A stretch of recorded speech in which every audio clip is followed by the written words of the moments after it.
খ্রিস্টান হইয়া মরো, আমি ওদের পরোয়া করি না। ওগো নবীর উম্মতের দল, আপনাদেরকে বলতে চাই, যারা টাকা পয়সা জমাইয়া রাখেন টাকা পয়সার মায়ায়, তাদেরকে আমি বলতে চাই, আল্লাহ রাব্বুল আলামিন বলেন, ওয়াল্লাযীনা ইয়াকনিদুনা আয-যাহাবা ওয়াল ফিদ্দাতা ওয়া লা ইউনফিকুনাহা ফী সাবিলিল্লাহ।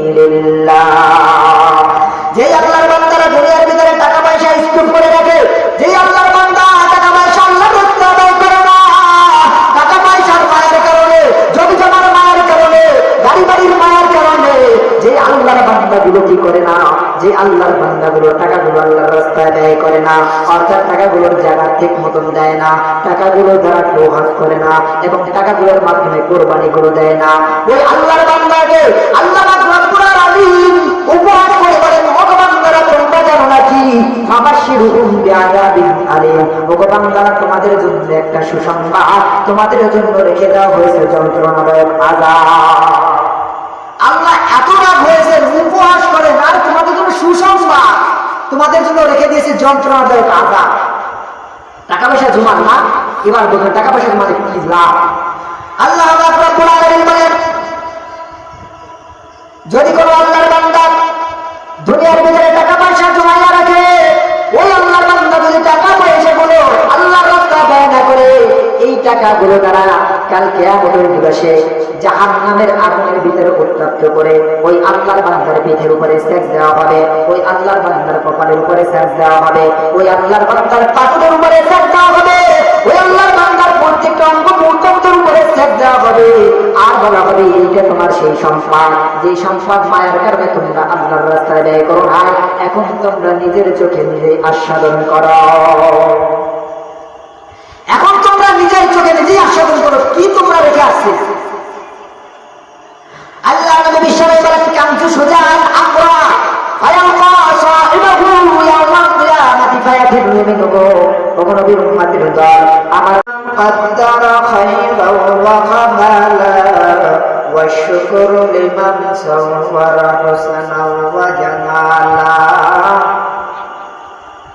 ওয়া শুকরু লিমান সাওয়ারা হুসনাও ওয়া জামালা ফারদুন সামাদুন আন সিফাতিল খালকি বানিয়ু ফরদুন সামাদুন আন সিফাতিল খালকি বানিয়ু রব্বু ওয়াজানিয়ু খালাকাল খালকা কামালা রব্বু ওয়াজানিয়ু খালাকাল খালকা কামালা तौहीद तुझे है कि खुदा हश्र में कह दे, तौहीद तुझे है कि खुदा हश्र में कह दे, ए बंदा दुआ रम से खफा मेरे लिए है, ए बंदा दुआ रम से खफा मेरे लिए है, दिन जिंदा व बेदार अगर हो तो बेतदरीज, दिल जिंदा व बेदार अगर हो तो बेतदरीज, बंदे को अता करते हैं चश्मे नगराओ, बंदे को अता करते हैं चश्मे नगराओ। इश्क महबूब खुदा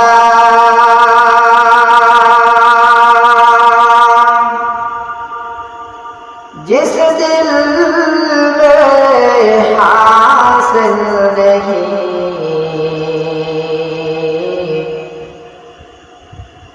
लाखों मोमिन हो मगर ईमान में कामिल नहीं, बलगल उला बिकमालिही कशफल दुजा बिजमालिही, हसनत जमीउ खिसालिही, सल्लु अलैहि व आलिही।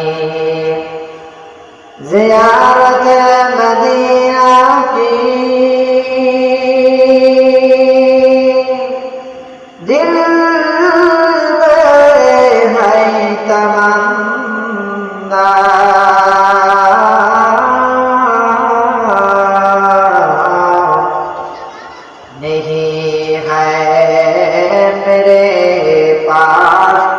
सफर का समाना ला इलाहा इल्लल्लाह ला इलाहा इल्लल्लाह ला इलाहा इल्लल्लाह ला इलाहा इल्लल्लाह।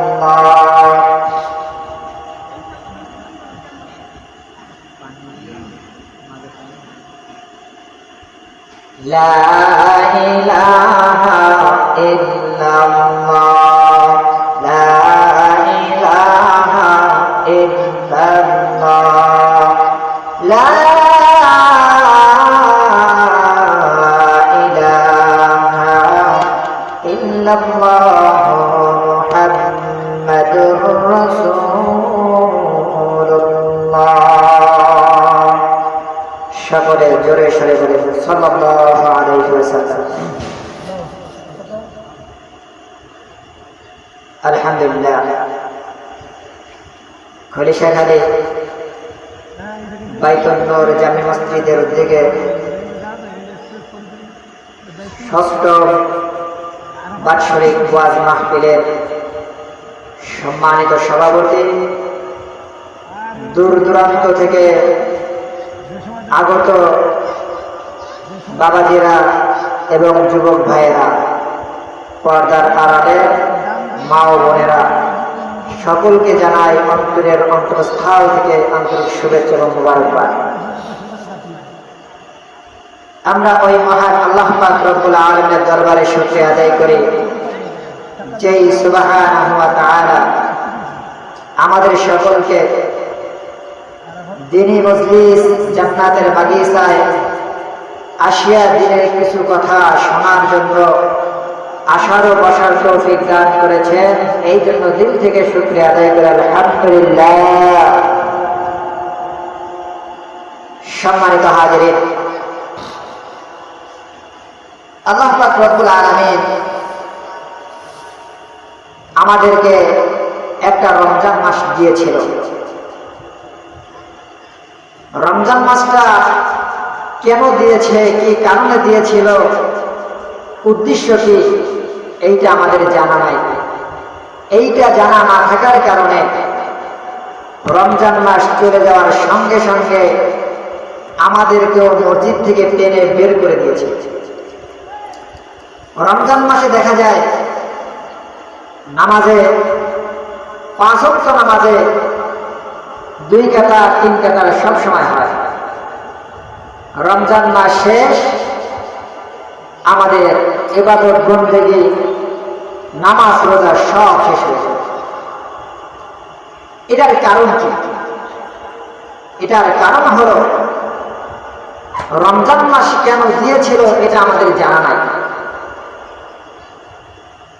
এই জন্য রমজান মাস চলে গেছে, আমরা মনে করছি আমরা মুক্ত হয়ে গিয়েছি।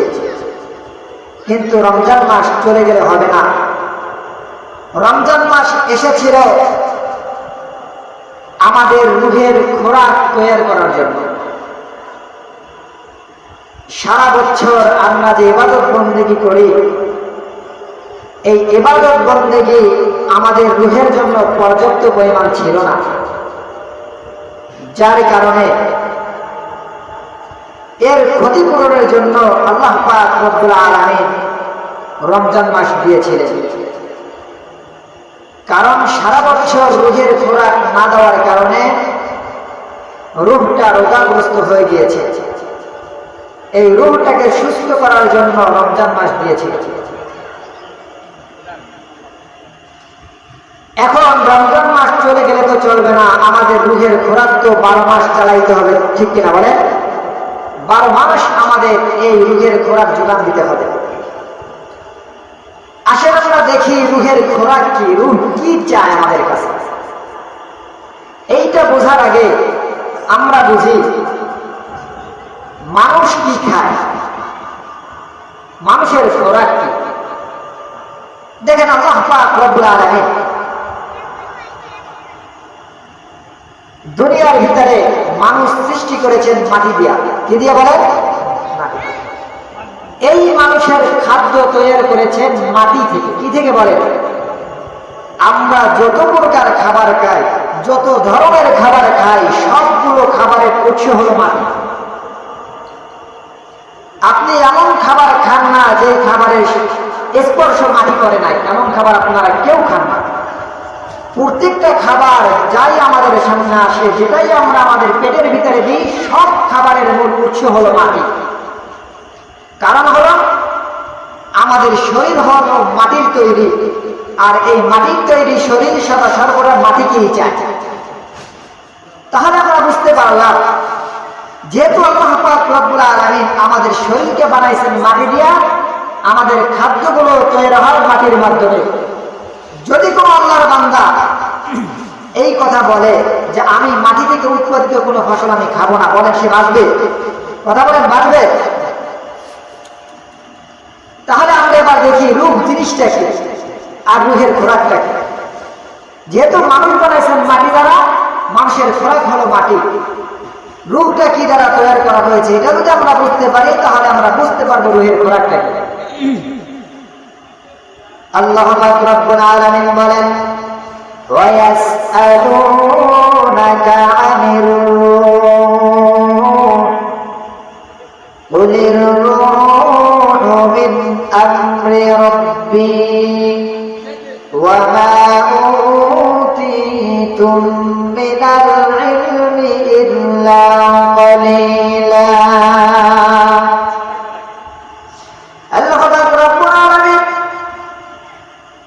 আমার নবী, মায়ের নবীকে বলে, ওগো নবীজি, কাফের সম্প্রদায় আপনাকে রূহ সম্পর্কে জিজ্ঞেস করবে, রূহ জিনিসটা কি?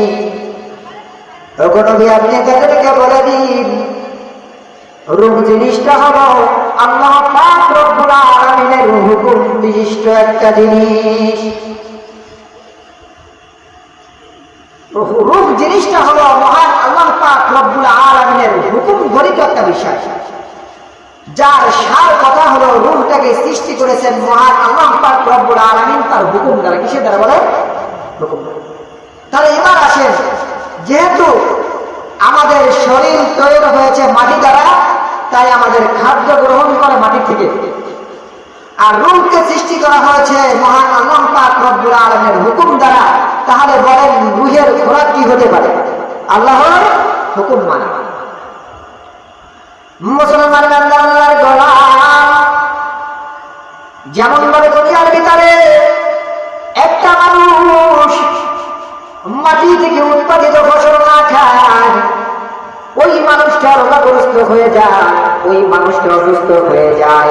একইভাবে দুনিয়ার মানুষ যদি ইবাদত বন্দেগী না করে, আল্লাহ পাক রব্বুল আলামিন যেহেতু আমাদের রূহকে তৈরি করেছেন একমাত্র তার হুকুম দ্বারা, এই রূহের খোরাকটাও হলো মহান আল্লাহ পাক রব্বুল আলামিনের হুকুমটা মানা।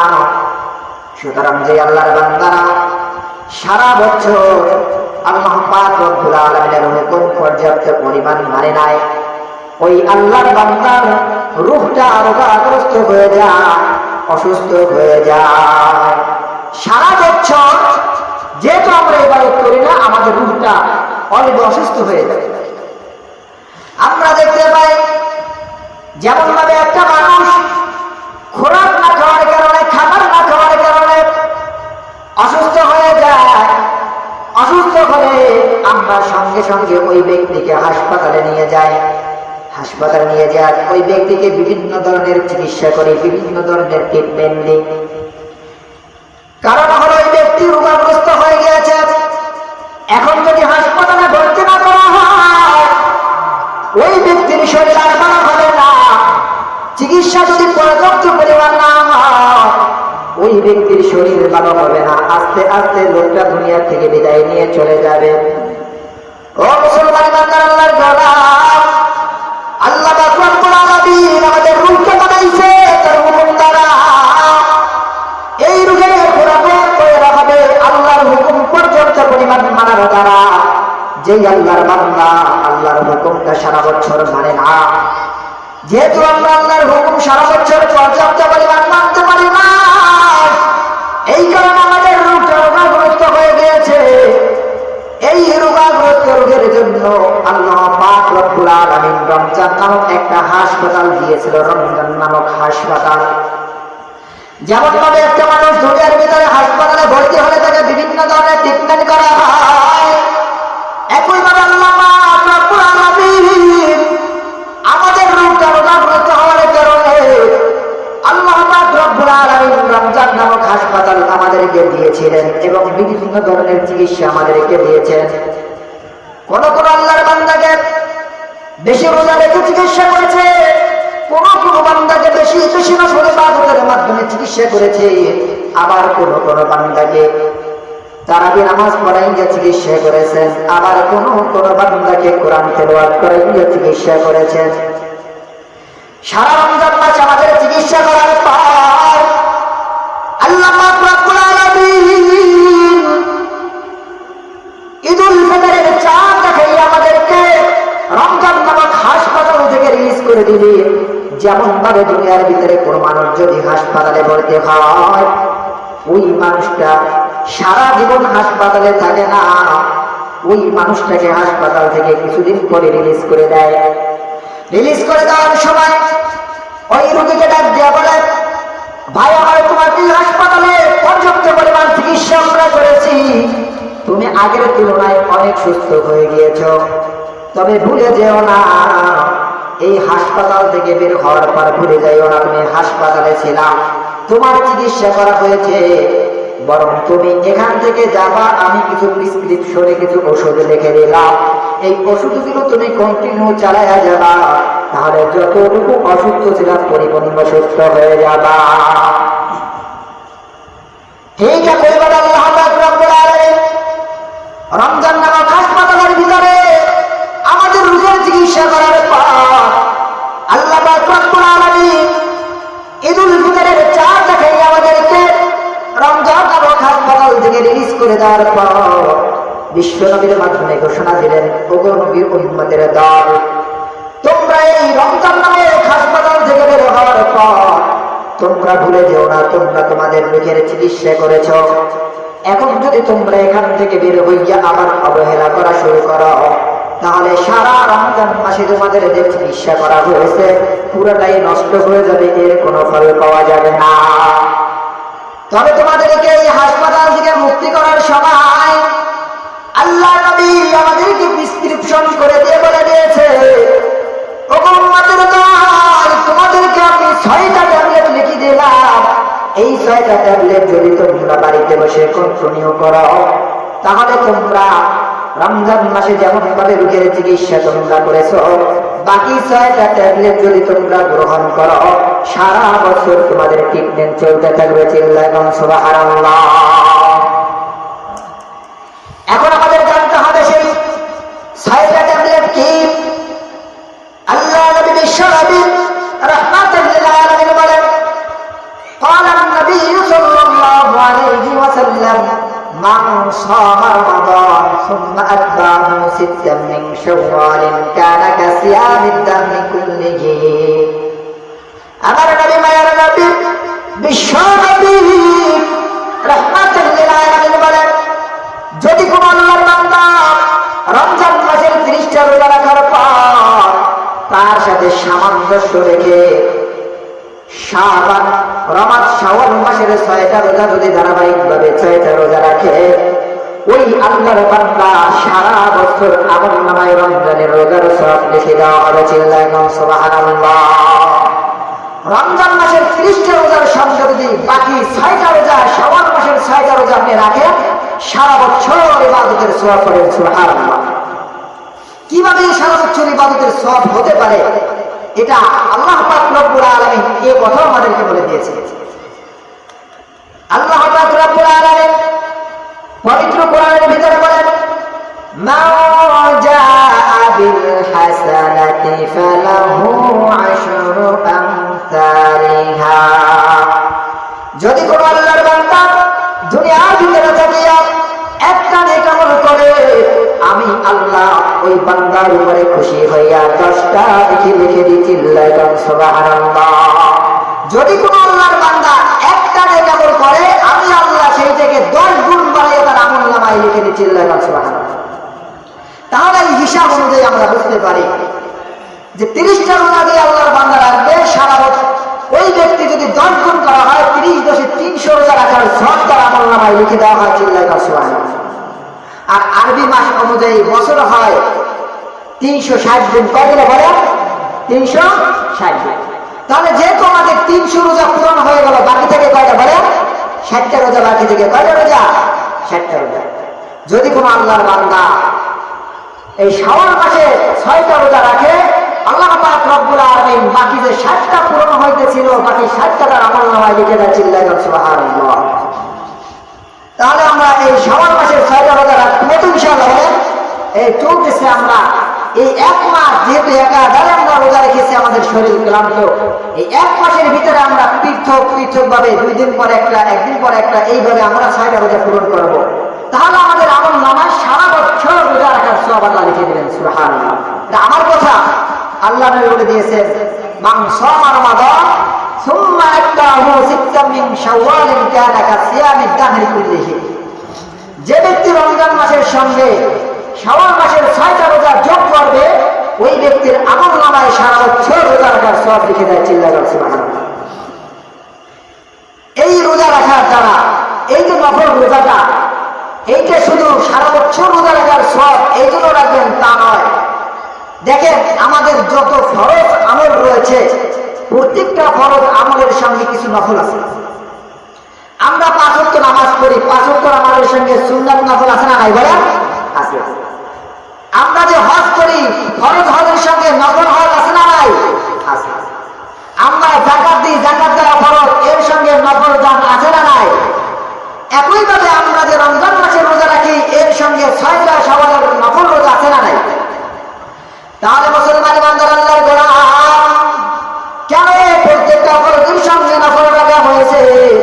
এর উদ্দেশ্য হলো আল্লাহ পাক রব্বুল আলামিন কাল কিয়ামতের দিবসে বান্দাকে ডাক দিবেন, ও আমার বান্দারা, তোমরা দিকে আসো, আমার কাছে তোমাদের আমলনামার হিসাবগুলো বলে যাও। আল্লাহ পাক রব্বুল আলামিন এইভাবে এক বান্দাকে ডাক দিবেন। এক বান্দাকে ডাক দিয়ে বলবেন, বান্দা আমার, দুনিয়ার ভিতরে তোমরা ফরজ ইবাদত করেছিলা। প্রত্যেকটা বান্দা বলবে, ইয়া আল্লাহ, দুনিয়ায় যত ফরজ আমল ছিল সবগুলো আমরা করেছি। আল্লাহ পাক রব্বুল আলামিন ফরজের লিস্টে তাকাইয়া দেখবেন, দুনিয়ার ভিতরে আমার বান্দারা ফরজ আমলগুলো সুন্দরভাবে করেছে, কিন্তু যেভাবে করার দরকার ছিল সেইভাবে করতে পারে নাই। তাই প্রত্যেকটা ফরজের ভিতরে কিছু খাদ রয়ে গেছে, কিছু ফাঁকা রয়ে গিয়েছে। আল্লাহ পাক রব্বুল আলামিন ফেরেশতাদেরকে ডাক দিয়ে বলবেন, ওগো ফেরেশতারা, এই যে আল্লাহর বান্দা ফরজ ইবাদত করেছে, এই বান্দার কোন নফল ইবাদত আছে কিনা একটু খোঁজ করে দেখা যাক। ফেরেশতারা ডাক দিয়ে বলবে, ওগো মালিক, এই বান্দার কিছু নফল ইবাদত তার আমলনামায় আছে। আল্লাহ পাক রব্বুল আলামিন বলবেন, এই বান্দার ফরজ দ্বারা জান্নাতে যাওয়ার উপযুক্ত বান্দা হয় নাই। দেখো ওই বান্দার কোন নফল ইবাদত আছে কিনা। ওই নফল ইবাদত যদি যোগ করে এই ফরজের ঘাটতি পূরণ করা যায়, আমি আল্লাহ এই বান্দাকে মাফ করে দেব। চিল্লায় সুবহানাল্লাহ। এই জন্য আমাদের নফল রাখতেই হবে, কারণ আমরা যেভাবে ফরজ আদায় করছি পর্যাপ্ত পরিমাণ। একটা কাহিনী আমি বলি, বিভিন্ন জায়গায় নামাজ পড়ি। আমি যে মসজিদে নামাজ পড়াই, এই মসজিদে আমার যতবার ভুল গেছে, একটা মুসল্লি পিছন থেকে লোকমা দেয় না। আজকে 2-3 বছর ধরে নামাজ পড়াই, একদিন মনে হয় লোকমা পাইছি, আর কোনোদিন লোকমা আমি পাই নাই। এর মানে কি? এত মুসল্লি কেউ লোকমা দিল না। এর মানে হলো নামাজ যে খুশুর সে আদায় করতে হবে, ধ্যান নামাজের ভিতরে রাখতে হবে, তারা রাখতে পারে নাই। তাই ইমাম সাহেবের কোনো কারণে সংযোগ হওয়ার কারণে রাকাত ছুটে গেল না ধরে রাখলো, এই উত্তর তারা দিতে পারে। এবার বলেন, ফরজকে আমরা পর্যাপ্ত পরিমাণ মানতে পারি? মানতে পারি না। এই জন্য আল্লাহ পাক রব্বুল আলামিন আমাদেরকে খোঁজ করবেন, যারা ফরজ ইবাদত করেছে তাদের নফল আছে কিনা, তাদের নফল আছে কিনা। যদি নফল থাকে, ফরজের ঘাটতি পূরণ করে দেওয়া হবে। এই জন্য আমাদের নফল রাখতে হবে। এই মাসে আর একটা বিষয় রয়েছে, এই বিষয়টা আমি আলোচনা করে শেষ করব। দেখেন, এই মাসটা হলো শাওয়াল মাস। এটা হলো হজের জন্য প্রস্তুতির মাস। কিসের মাস বলেন? হজের জন্য প্রস্তুতি গ্রহণ করার মাস। আপনি হজ করবেন, এই হজের জন্য আপনার প্রস্তুতি নিতে হবে, আপনার ব্যবসা বাণিজ্য ঠিক রাখতে হবে, রোজগার করতে হবে, নিজে রেডি হতে হবে, নিজের টাকা পয়সা একখানে করতে হবে। বিভিন্ন সময় এই ক্ষেত্রে ব্যয় হয় বিদায় রমজানের পরপরই হজের জন্য মানুষ প্রস্তুতি গ্রহণ করে। কিন্তু আমাদের দুঃখের বিষয় হলো আমরা এই হজ বিষয়টা ভালোভাবে উপলব্ধি করতে পারি না। দেখেন, নামাজ না পড়লে আমরা জাহান্নামে যাবো এটা শিওর, এবং নামাজের ভয়াবহতা আমরা জানি। কিন্তু হজের যে একটা গুরুত্বপূর্ণ বিধান রয়েছে, হজ যে একটা গুরুত্বপূর্ণ বিধান, এই বিধানটা আমরা ভালো করে বুঝতে পারি না। এই জন্য অনেক বড় লোক, টাকা পয়সার অভাব নাই, তারা হজ কিভাবে করতে হবে সে বিষয়টাও ভালো করে জানে। আজকে ভালো করে শুনবেন, হজের কিছু মাসলা বলে যাব, ভালো করে শুনবেন। আমরা কিভাবে হজ করতেছি, কারা করতেছি, কিভাবে করতেছি, হচ্ছে না হচ্ছে, আজকে বুঝে নেবেন। আমরা অনেকে হজ করি, এই হজের ক্ষেত্রে আমরা জানি না যে কিভাবে আমাদের করতে হবে। অনেকে আছে লক্ষ লক্ষ টাকার মালিক, সে ফরজটা না করে ওমরা হজ করে আসে। কি হজ করে আসে বলে? ওমরা হজ করে আসে। এর মানে কি? ফরজ বাদ দিয়ে নফল আদায় করতে যায়, ফরজ বাদ দিয়া নফল আদায় করতে যায়।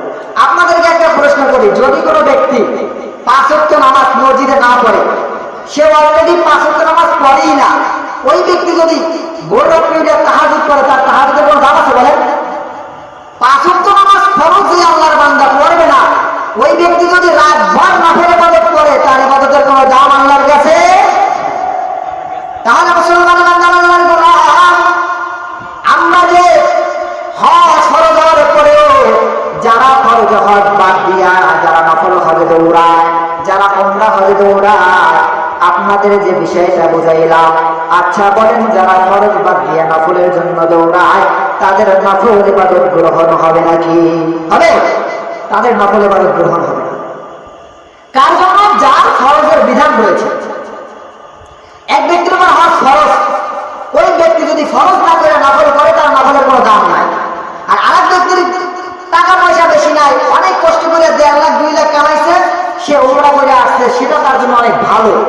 কিন্তু যেই আল্লাহর বান্দার উপরে হজ ফরজ, ওই আল্লাহর বান্দা যদি ফরজ বাদ দিয়ে নফল করে, তার নফলের কোনো দাম আছে বলে? কোনো দাম নাই। আমার জানা মতে 2-3 জন লোক, যাদের কোটি কোটি টাকা আছে, একজন লোক ওমরা করে আইসা 3 তলা ফাউন্ডেশন দিয়েছে, 20 লক্ষ টাকা খরচ করে ফেলেছে। কি হজ করছে বলে? ওমরা হজ করছে। আরেকজন অলরেডি তার মাইক্রো একটা আছে, ঢাকায় কোম্পানির অভাব নাই, সে এত যখন হজ করে নাই, সর্বশেষ ওমরা হজ করে আসছে। আবার বলে নিয়ত করছি প্রতি বছর ওমরা করতে যাবে। তার ওমরার কোনো দাম আছে বলেন? ফরজ ছুঁয়ে নফল নিয়ে টানাটানি। যেমন 5 ওয়াক্ত নামাজ পড়ে না, উনি তাহাজ্জুদ নিয়ে টানাটানি করে। মুসলমান বান্দা, আল্লাহর গোলাম, যে আল্লাহর বান্দা হজ ফরজ হয়েছে, ওই আল্লাহর বান্দা যদি হজ না করে দুনিয়া থেকে মারা যায়, ওই ব্যক্তির ক্ষেত্রে আমার নবী মায়ার নবী বলেন, قال النبي صلى الله عليه وسلم من مات ولم يحج وعليه الحج فليمت إن شاء يهوديا وإن شاء نصرانيا। আমার নবী মায়ার নবী বিশ্ব নবী রাহমাতুল লিল আলামিন বলেন, যদি কোনো আমার উম্মত হজ ফরজ হওয়ার পরেও ওই উম্মতটা যদি হজ না করে দুনিয়া থেকে মারা যায়, আমি নবী বললাম, ওই বান্দা ইহুদি হইয়া মরুক, খ্রিস্টান হইয়া মরুক, আমি নবী কোনো পরোয়া করি না। চিল্লায় নাউজুবিল্লাহ। আমার নবী বলল, ওই ব্যক্তি ইহুদি হইয়া মরুক, খ্রিস্টান হইয়া মরুক, আমি নবী পরোয়া করি না। এই কথাকে আপনারা হালকা মনে ভাবে নিছেন? আমার নবী মায়ের নবী তাইফের ময়দানে গিয়েছিলেন কাফির সম্প্রদায়কে দাওয়াত দেওয়ার জন্য। বিশ্বনবী যখন দাওয়াত দেওয়ার জন্য যায়, আমার নবী বিশ্বনবীর উপরে কাফির সম্প্রদায় অত্যাচার করা শুরু করে, বিশ্বনবীর উপরে কঙ্কর নিক্ষেপ করা শুরু করে, যার কারণে বিশ্বনবীর শরীর থেকে রক্ত বের হওয়া শুরু হয়। এইভাবে এমন পরিমাণ রক্তক্ষরণ হয়, যার কারণে বিশ্বনবীর জুতো মোবারক পায়ের সঙ্গে আটকে পড়ে যায়। আমার নবী মায়ার নবী এই নির্যাতন সহ্য করে, যখন তাদের নির্যাতন থেকে যখন আশ্রয় গ্রহণ করার জন্য পাহাড়ের পদদেশে গিয়ে আশ্রয় গ্রহণ করে, আশ্রয় গ্রহণ করার পর পাহাড়ের নিয়োজিত ফেরেশতা আমার নবী মায়ার নবীর কাছে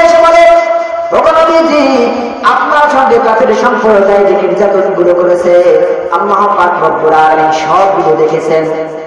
আল্লাহ পাক রব্বুল আলামিন আমাকে ঘোষণা দিয়ে পাঠাইছেন, তুমি মায়ের নবীর কাছে গিয়ে অনুমতি চাও, যেই কাফের সম্প্রদায় বিশ্ব নবীর গায়ে আঘাত করেছে ওই কাফের সম্প্রদায়কে বিশ্ব নবীর অনুমতি নিয়ে দুই পাহাড়ের মাঝে নিয়ে তাদেরকে পিষে দাও।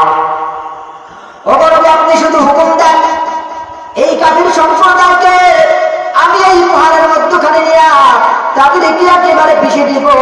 আপনি যদি একটু অনুমতি দেন, আপনার অনুমতির অপেক্ষায় আমি আছি। আমার নবী মায়ার নবী রাহমাতুল লিল আলামিন বলেন, ওগো ফেরেশতা, তারা আমাকে ভালোভাবে চিনতে পারে নাই।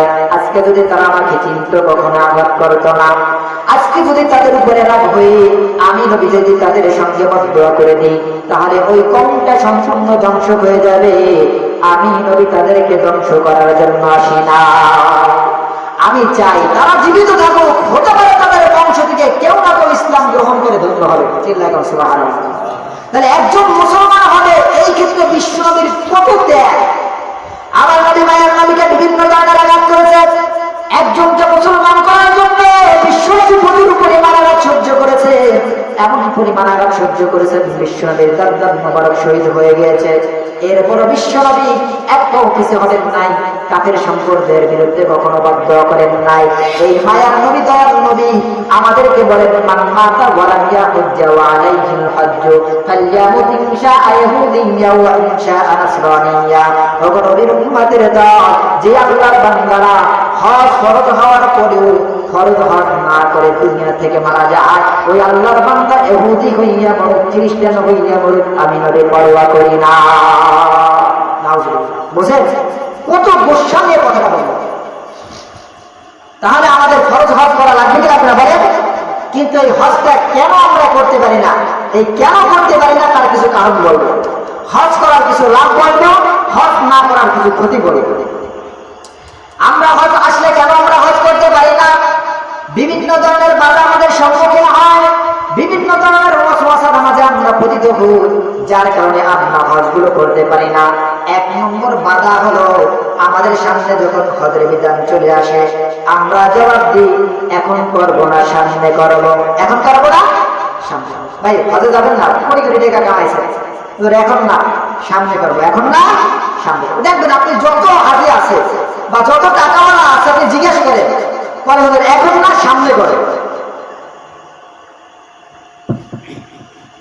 এই সামনে শব্দটা ব্যবহার করে এই দুনিয়ার প্রত্যেকটা মুসলমান ইবাদত থেকে বের হয়ে যাবে। দেখেন ইমাম সাহেব রাস্তা দিয়ে যদি একজন লোক খাইতে যায়, ডাক দেয়, বাবা এদিকে আসো, আসো নামাজ পড়ি। হুজুর এখন না, সামনে থেকে নামাজ পড়বো। হুজুর আজ না, কাল থেকে নামাজ পড়বো। হুজুর এখন হবে না, সামনে থেকে আমি তাবলীগে যাবো। যত বিধান আসুক সে কি করে, সামনের উপরে ভয় করে, সামনের উপরে ভয় করে। ইমাম সাহেবের কাছে ওয়াদা করলো, হুজুর আজকে আমি এখন নামাজ আসতে পারবো না। হুজুর ইনশাআল্লাহ আমি বললাম আগামীকাল থেকে আমি নামাজে আসবো। এরপরে বন্ধু কিছু দূর যাওয়ার পরে বলো, বন্ধু আমার তুমি তো হুজুরের কাছে ওয়াদা দিয়েছো আগামীকাল থেকে নামাজ পড়বা, ব্যাপার দেখে এত আল্লাহ মত দাহার আবার কবে থেকে হইলাম। বন্ধু ডাকতে বলে, বন্ধু আমার তুমি কি ব্যাপারটা ভালো করে বোঝো না? এই দুনিয়ার মানুষেরা যত প্রকার মানুষ আছে, প্রত্যেকটা মানুষ ইবাদত যখন আসে, ইবাদতের দাওয়াত যখন আসে, দেখছি আমি মানুষগুলো সামনের উপরে ভর করে চলে যায়, এরপরে দ্বিতীয়বার আর ইবাদত করা লাগে না। আমাকে তো ইমাম সাহেব ধরেছিল নামাজের জন্য, আমাকে তো এলাকার মুরাব্বি ধরেছে নামাজের জন্য। আমি যদি এখন বলি হুজুর নামাজ পড়বো না, এমন জবাব যদি আমি দিই তাহলে আমাকে তারা মুসলমান বলবে না। কিন্তু এমন একটা বাক্য আমাদেরকে আমাদের ইবলিস শয়তান শেখাই দিয়েছে, যে বাক্যর মাধ্যমে আমরা যাবো কিন্তু দাওয়াত থেকে আমরা অ্যাবাউট করে চলে যাই। একটা বাক্য আছে, চলো আমরা তাবলীগে যাই, হুজুর এখন না সামনে থেকে করবো, চলো নামাজ পড়ি, এখন না সামনে থেকে করবো। এই যে বাক্যটা, এটা হলো শয়তানের শিখানো। ও মুসলমান বান্দারা, তাদের কাছে প্রশ্ন করে যায়, যারা বলে সামনে থেকে নামাজ পড়বো, যারা বলে সামনে থেকে হজ করবো, যারা বলে সামনে থেকে রোজা রাখবো, যারা বলে সামনে থেকে তাবলীগে যাবো, যারা বলে সামনে থেকে চিল্লা দেব, আমি তাদেরকে প্রশ্ন রেখে যাই, আপনারা বলেন সামনের কোনো গ্যারান্টি আছে নাকি? সামনের কোনো গ্যারান্টি আছে আপনি বাঁচবেন? আমার নবী মায়ার নবী একটা কথা বলেন, ইবতাউ খামসান ক্বাবলা বলছি, ও দুনিয়ার উম্মতের দল, 5টা জিনিস আসার পূর্বে 5টা জিনিসের কদর তোমরা করো। এক নম্বরে শাবাবাকা কবলা হারামি। ও দুনিয়ার মুসলমানেরা, তোমাদের বৃদ্ধকাল আসার পূর্বে যৌবনকালের কদর তোমরা করো। কারণ বৃদ্ধকাল আসার পূর্বে বিভিন্ন ইবাদত তোমরা করতে পারবে না, বিভিন্ন কর্ম তোমরা করতে পারবে না। কোন ইবাদত তোমাদের দ্বারা সম্ভব হবে না যে ইবাদতটা তোমাদের যৌবনকালে সম্ভব হয়। তুমি বৃদ্ধকালে ঠিক মতন দাঁড়ায় নামাজ পড়তে পারবে না। তুমি বৃদ্ধকালে বলো তুমি হজ করতে যাবে না, কিন্তু বৃদ্ধকালে যদি কোনো মানুষ হজে যায়, ওই মানুষ হজের রকমগুলো ভালোভাবে মানতে পারে না। একইভাবে যদি কোনো ব্যক্তি বুড়া বয়সে নামাজ পড়া ধরে, ওই আল্লাহর বান্দা ঠিকভাবে নামাজের তাকবীর তাহলিল করতে পারে না। আল্লাহ নবী বলে, ও দুনিয়ার উম্মতের দল, তোমাদের এখন যৌবন আছে, তোমরা যৌবনটাকে কাজে লাগাও। বৃদ্ধকাল আসার পূর্বে, বৃদ্ধকাল আসার পূর্বে দুনিয়াতে ক্ষেত্রেও আপনি যৌবনটাকে কাজে লাগাবেন। দুনিয়ায় যদি যৌবনটাকে ঠেলায় ঠেলায় নষ্ট করেন, বৃদ্ধকালে কামাই করা সম্ভব বলে?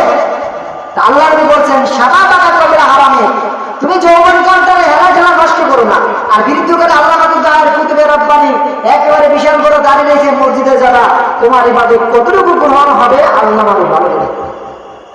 কালকে আমাদের দিবসে আল্লাহ পাক রব্বুল আলামিন বান্দার যৌবনকালের হিসাব চাবে। বৃদ্ধকালের হিসাবের কথা কিন্তু বলে না, কি বলছে? যৌবনকালের হিসাব চাবে। কারণ বৃদ্ধকালের ইবাদত অর্ধেক হয়, অর্ধেক হয় না।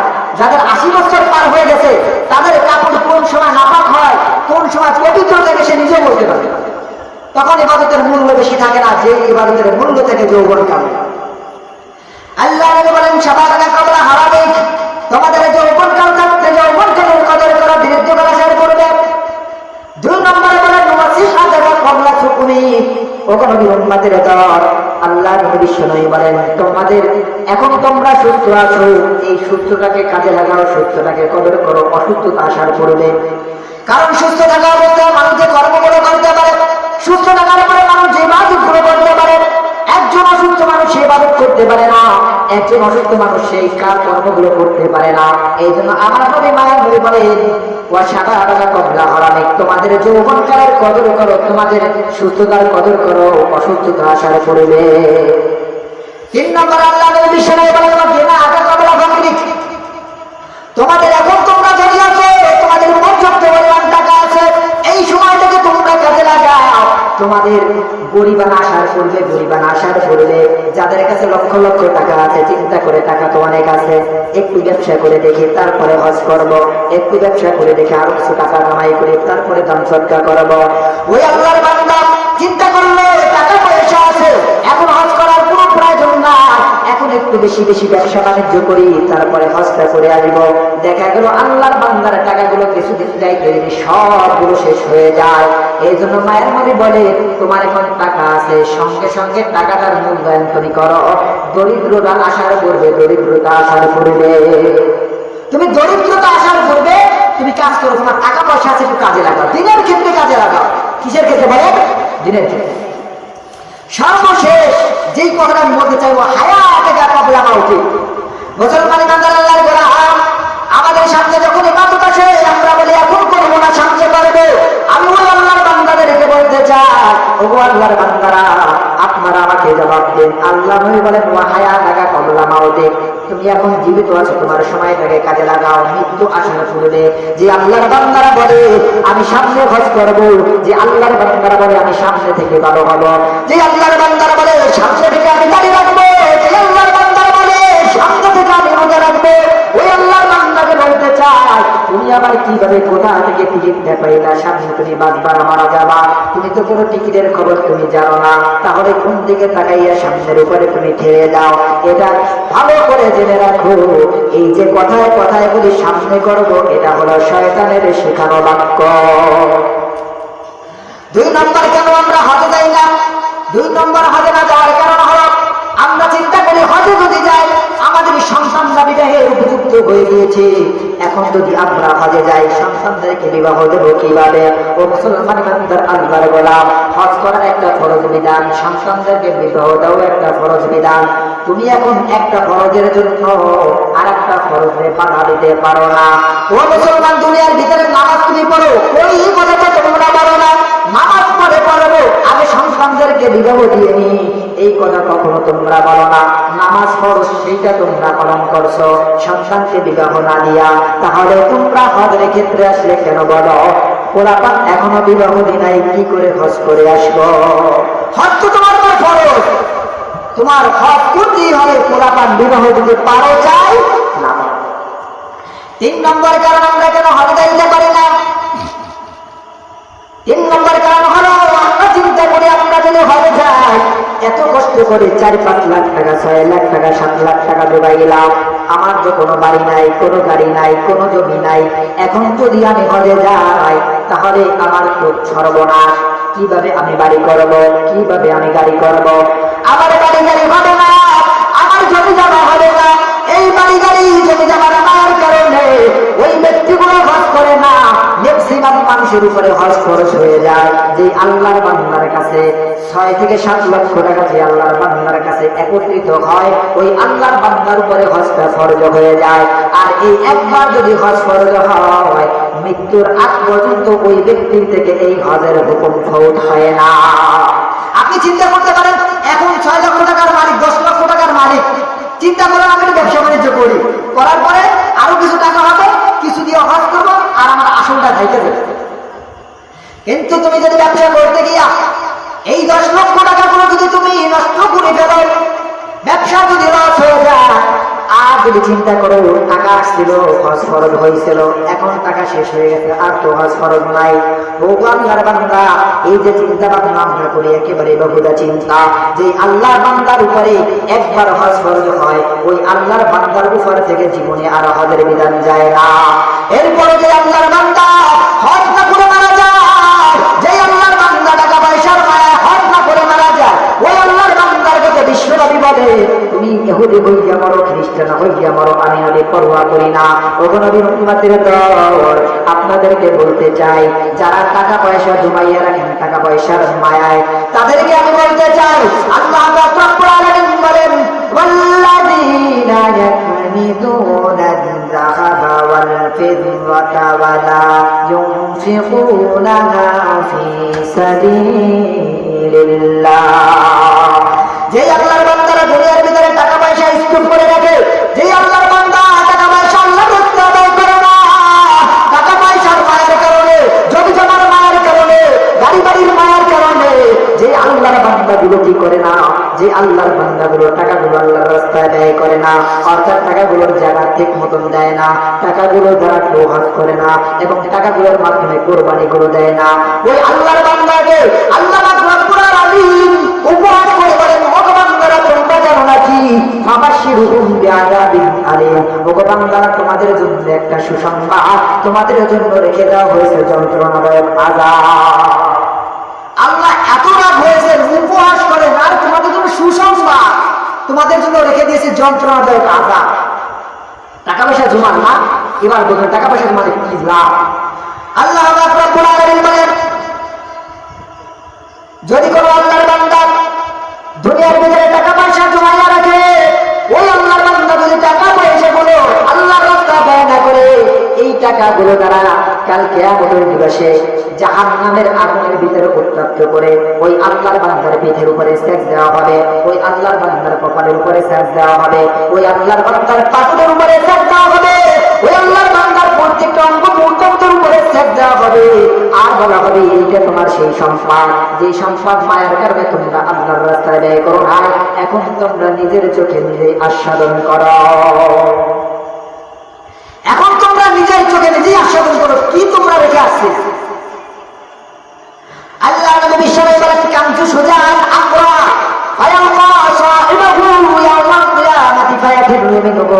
ওগো নবীর উম্মতের দল, আমার নবী মায়ার নবী বলেন, যে আল্লাহর বান্দারা দুনিয়ার ভিতরে টাকা পয়সার মহাব্বতের কারণে, টাকা পয়সার ভালোবাসার কারণে টাকা পয়সা জমা রেখে দেয়, আল্লাহর রাস্তায় ব্যয় করে না, আমার নবী মায়ার নবী রাহমাতুল লিল আলামিন বলে, এই টাকা পয়সা কাল কিয়ামতের দিবসে বিষাক্ত সাপের রূপ আকৃতি ধারণ করে ওই আল্লাহর বান্দার গলার উপরে পেঁচাইয়ে রাখবে, গলার উপরে পেঁচাইয়ে রাখবে, ইয়ামহাকুল মনে পেঁচাইয়ে রাখবে। কামতু সুজান আকরা ফায়ালকা সাহিবাহু ইয়াওমাল কিয়ামাহ, কিয়ামতের দিন ওই মাল সম্পদ বিষাক্ত সাপের আকৃতি হয়ে ওই আল্লাহর বান্দার গলার উপরে পেঁচাইয়া দুই গালে দংশন করবে।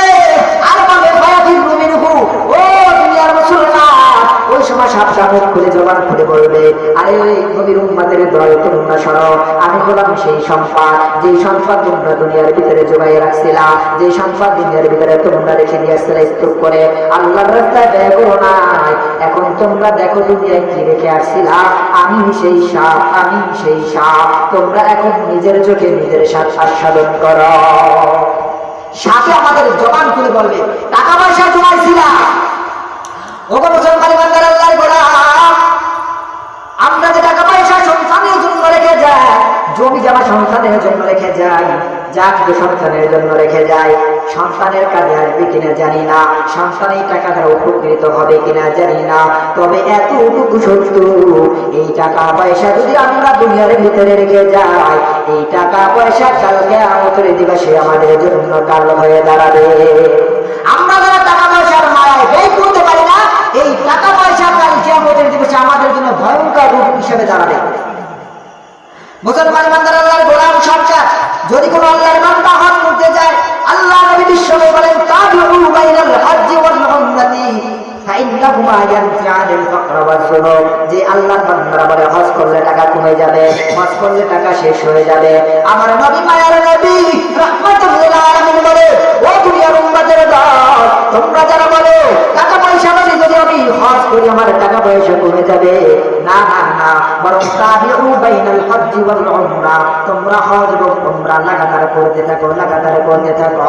ফাইন্নাহুমা ইয়ানফিআনিল ফাকরা ওয়াজ যুনুব। আমার নবী মায়ার নবী বলে, যদি কোনো আল্লাহর বান্দা দুনিয়ার ভিতরে হজ উমরা লাগাতার চালাইয়া যায়, আল্লাহ পাক রব্বুল আলামিন এক নম্বরে তার মালের ভিতরে বরকত দান করে, আর দুই নম্বরে তার রিজিকের অভাবটা দূর করে দেয়। এই জন্য হজ উমরা করলে টাকা পয়সা কমে না, হজ উমরা করলে টাকা পয়সা নষ্ট হয় না। আমাদের যাদের উপরে হজ খরচ হয়েছে, ওই আল্লাহর বান্দাদের হজ করা অপরিহার্য এবং জরুরি। আমার নবী মায়ার নবী বলেন, ওয়ালিল্লাহি আলান নাসি হিজ্জুল বাইতি মান ইসতাতা ইলাইহি সাবিলা। আল্লাহ নবী বিশ্বনবী বলেন, মান হাজ্জা লিল্লাহি ফালাম ইয়ারফুস ওয়া লাম ইয়াফসুক রাজা'a কায়াউমিন ওয়ালাদাতহু উম্মুহু। আর একটা সুসংবাদ দেয় ও নবীর উম্মতের দল, তোমরা যারা হজ করো না, হজ করলে লাভটা কি জানো নাকি? হজ করলে কি লাভ হবে জানো নাকি? যদি কোনো আল্লাহর বান্দা হজে গিয়ে হজ করে বাড়িতে প্রত্যাবর্তন করে, ওই আল্লাহর বান্দা ওই নবজাত সন্তানের গায়ে বাড়িতে প্রত্যাবর্তন করে, যে নবজাত সন্তান তার মায়ের গর্ভ থেকে দুনিয়ায় নিষ্পাপ ভূমিষ্ঠ হয়। চিল্লায় বলেন সুবহানাল্লাহ। যদি কোনো আল্লাহর বান্দা হজ করে বাড়িতে আসে, নবজাত শিশু যেমন নিষ্পাপ হয়ে যায়, ওই আল্লাহর বান্দা গুনাহ মুক্ত হয়ে নিষ্পাপ হয়ে তার বাড়িতে প্রত্যাবর্তন করে। চিল্লায় বলেন সুবহানাল্লাহ। এত বড় ফায়দা, এর বড় টাকা থাকবে না হজ করে।